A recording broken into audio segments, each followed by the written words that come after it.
Добрый день, дорогие друзья! И снова с вами я, Нурмухамбетова Инна, олигофренопедагог, дефектолог.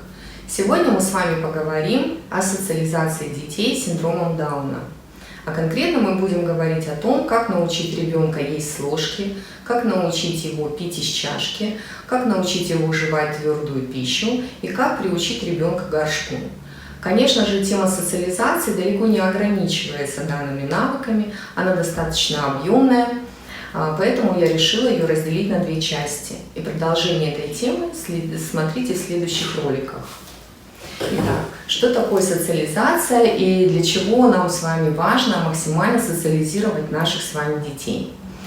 Социализация по своей сути – это получение человеком навыков, которые ему обеспечат полноценную жизнь в обществе.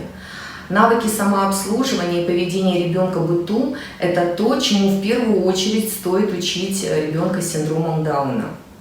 Они помогут ему быть увереннее в себе, повысят ему самооценку, помогут стать ему самостоятельным, независимым и будут направлены на развитие личности ребенка. Все навыки, о которых мы сегодня будем говорить, они по сути не имеют какой-то специальной специфики для детей с синдромом Дауна, они имеют определенные рекомендации. Первый навык, о котором мы будем говорить, это кормление с ложки. Здесь очень важно подобрать правильную ложку для малыша. Ложка должна быть овальной формы, не больше чайной. Она не должна быть слишком широкой, чтобы не задевать щечки малыша. Не должна быть слишком глубокой, чтобы удобно было с нее снимать пищу губами. Не должна быть слишком длинной, для того, чтобы не вызывать рвотный рефлекс. Многими европейскими специалистами рекомендовано ложку держать горизонтально.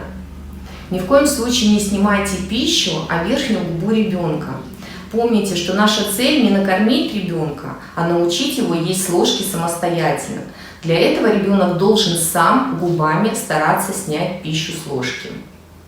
Поза при кормлении тоже будет играть большое значение. Не сидите слишком высоко, либо слишком низко.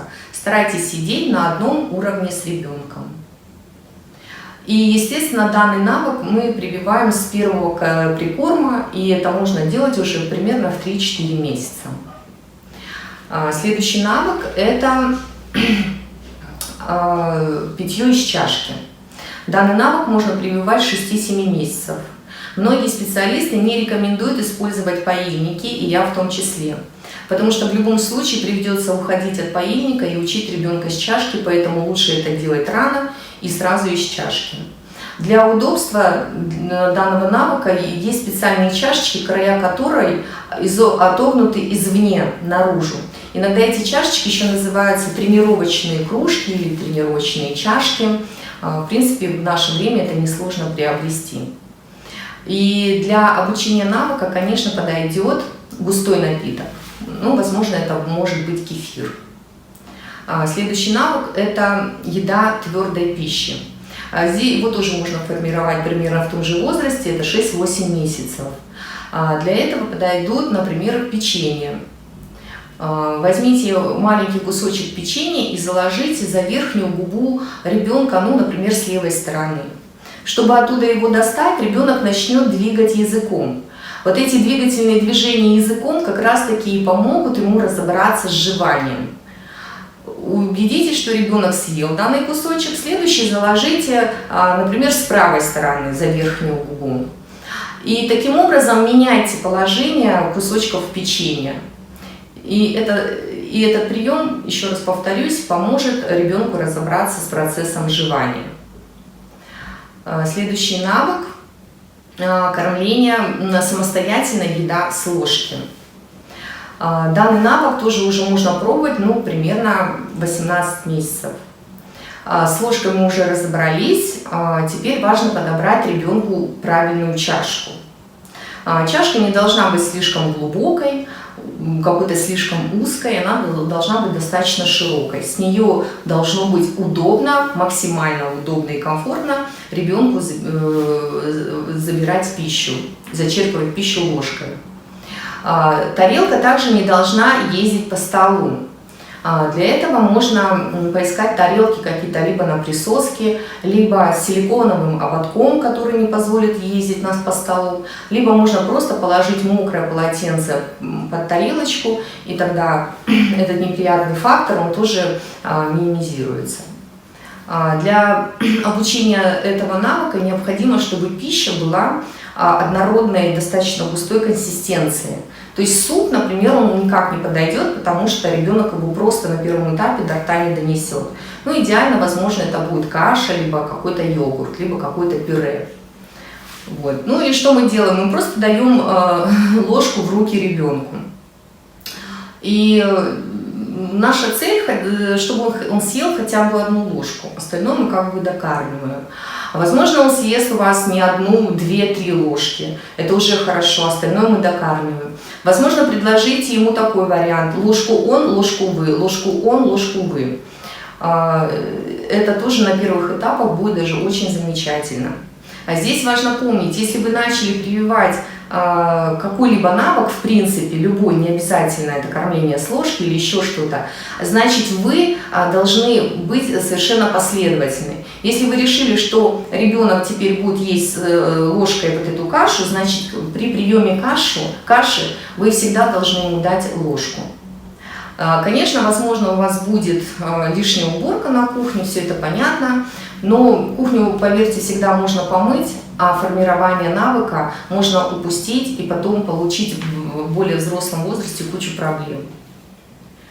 Следующий навык, о котором мы будем говорить, это приучение ребенка к горшку.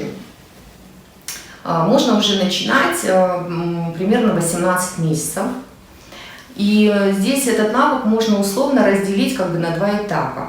На первом этапе мы учим ребенка пользоваться горшком, а на втором этапе мы учим ребенка проситься на горшок. Вот. Ну и что мы для этого делаем? Естественно, в первую очередь мы снимаем подгузник и оставляем его только на ночь. И это очень важно оставлять его на ночь, потому что ребенок должен понимать, что ночью мы спим и ночью должно быть сухо. Для этого пересмотрите его питьевой режим, не давайте на ночь много жидкости, из поздних ужинов уберите овощи и фрукты. И вот когда вы начнете замечать чаще и чаще, что подгузник остается утром сухим, тогда и вовсе можно будет его убрать. Значит, сняли мы подгузник, и мы достали горшок. Горшок в этот момент, в это время, во время обучения этого навыка, должен всегда быть у нас под рукой, в легко доступном месте. Ребенок должен знать, где стоит горшок. То есть вы ему прям показываете, и место горшка не меняйте, пусть он там и стоит всегда. Значит, сняли подгузник, показали, где горшок. Теперь наша цель, естественно, высаживать на горшок. Но мы должны понимать, когда нам это делать.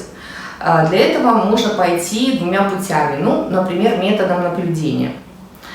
Часто дети, прежде чем сходить в туалет, могут подавать какие-то знаки. Это может быть мимика, это может быть какой-то жест, может быть даже какой-то звук. То есть здесь нужно понаблюдать. И если все-таки вам не удается распознать эти моменты, тогда нужно пойти другим путем.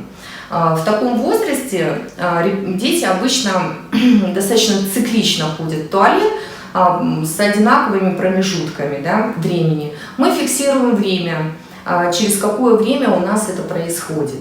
И стараемся в это время высадить ребенка на горшок.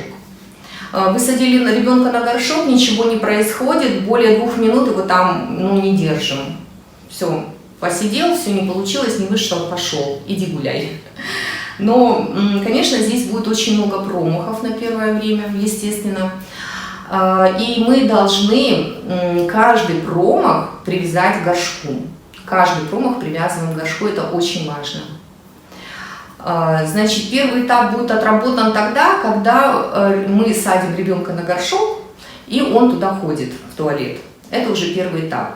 Значит, уже отработан. Значит, скоро настанет второй. Как мы понимаем, что мы перешли на второй этап, уже на тот этап, когда ребенок будет проситься сам на горшок. Ребенок сходил постфактум и сообщает вам.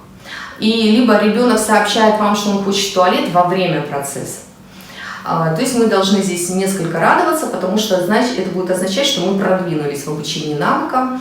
И здесь тоже все просто, ничего чего-то сверхъестественного мы не делаем, мы продолжаем привязывать каждый промах к горшку. Вот. И еще какие могут быть рекомендации по приучению к горшку? Очень важно, не ругайте ребенка и не укоряйте его за промахи, за мокрые штанишки. Когда первый раз вам удастся сходить на горшок, обязательно похвалите малыша за сухие штанишки. Не стоит радостно хватать горшок и бегать по квартире, громко аплодируя и показывать домочадцам содержимое, потому что мы можем привить ребенку дурную привычку. Ведь это же обычный навык, он не требует какого-то восхищения, более того, мы же сами не требуем от окружающих аплодисментов за этот навык. Более того, мы как бы не афишируем данные навыки, да. То есть, смотрите, не прививайте здесь ребенку дурные привычки. Можно устраивать горшковые вечеринки. Если в вашем окружении есть мамочки с малышами, которые тоже сейчас на стадии обучения ребенка горшку, то можно даже собраться у кого-то дома, и все пришли с горшками, и все дружно усаживаются на горшки. Это, это метод такой наглядности. Вот. Ну, что еще стоит отметить? Конечно же, у наших детей могут быть негативные факторы, которые будут влиять на данные навыки. Это сниженный мышечный тонус, сенсорные проблемы, особенности строения ротовой полости, отвращение к пище из-за большого приема лекарств. Кстати, по этой причине не рекомендовано давать лекарства детям с ложки. Лучше там из шприца или специального стаканчика. И также слишком долгое кормление жидкой пищи может очень негативно повлиять на формирование навыков еды. Это тоже важно помнить. Ну и в заключении своей лекции хочу сказать, конечно же, все дети разные, у всех возможности разные. Возрастные рамки, о которых я сегодня говорила, естественно, они условные. Естественно, могут быть, опять же, вот эти негативные факторы, которые будут осложнять обучение навыкам. Конечно, все это индивидуально уже рассматривается и разбирается. Но если есть у вас эти негативные факторы, с ними обязательно нужно решать эти вопросы, потому что сами собой они, как правило, не уходят. Поэтому здесь все, конечно, индивидуально. Ну и в свою очередь хочу сказать, что навыкам самообслуживания обучают только родители. И вы здесь единственные, пожалуй, и самые лучшие педагоги для своих детей. Желаю всем добра, удачи, спасибо за внимание и до новых встреч!